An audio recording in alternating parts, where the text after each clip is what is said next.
Matthieu chapitre 25, verset 31 au chapitre 26, verset 5.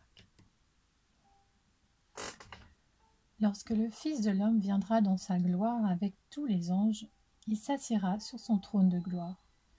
Toutes les nations seront rassemblées devant lui.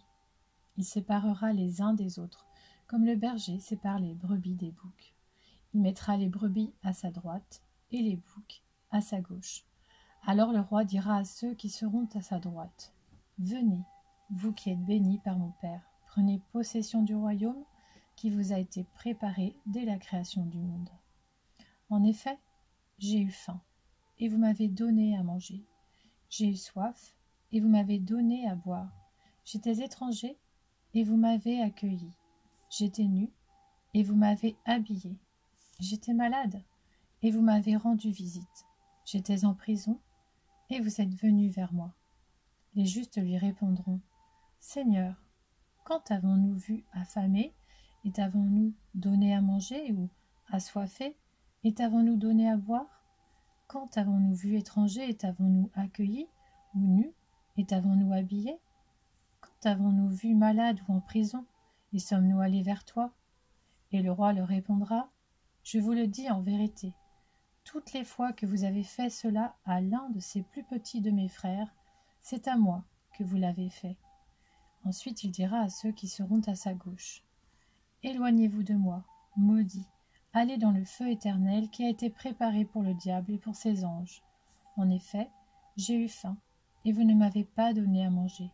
J'ai eu soif, et vous ne m'avez pas donné à boire. J'étais étranger, et vous ne m'avez pas accueilli. J'étais nu, et vous ne m'avez pas habillé. J'étais malade, et en prison, et vous ne m'avez pas rendu visite. » Ils répondront aussi, « Seigneur, quand avons-nous vu affamé, ou assoiffé, ou étranger, ou nu, ou malade, ou en prison, et ne t'avons-nous pas servi ?»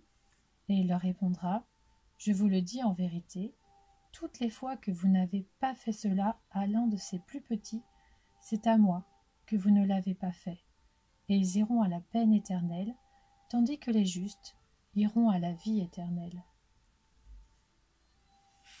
Lorsque Jésus eut fini de donner toutes ces instructions, il dit à ses disciples, « Vous savez que la Pâque a eu lieu dans 2 jours, et que le Fils de l'homme sera arrêté pour être crucifié. » Alors les chefs des prêtres, les spécialistes de la loi et les anciens du peuple se réuniront dans la cour du grand prêtre appelé Caïphe, et ils décidèrent d'arrêter Jésus par ruse et de le faire mourir. Cependant ils se dirent, « Que ce ne soit pas pendant la fête, afin qu'il n'y ait pas d'agitation parmi le peuple. »